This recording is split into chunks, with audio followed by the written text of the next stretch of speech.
உத்திரமேரூர் அருகே 3,50,00,000 ரூபாய் மதிப்பீட்டில் அண்மையில் போடப்பட்ட தரமற்ற தார் சாலை ஆங்காங்கே பெயர்ந்து சேதமடைந்து வருவதாக பொதுமக்கள் குற்றம் சாட்டியுள்ளனர்.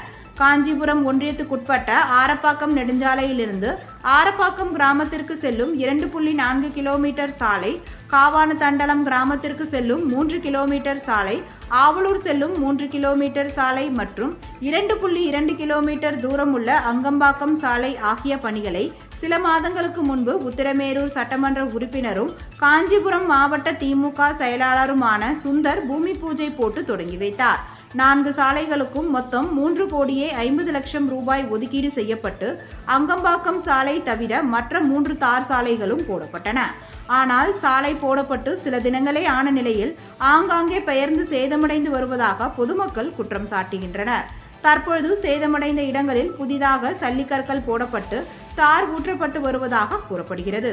கோடிக்கணக்கான ரூபாய் செலவில் போடப்பட்ட தார் சாலை சில தினங்களிலேயே பெயர்ந்து சேதமடைந்து வருவது வேதனை அளிப்பதாக வாகன ஓட்டிகளும் பொதுமக்களும் தெரிவித்துள்ளனர்.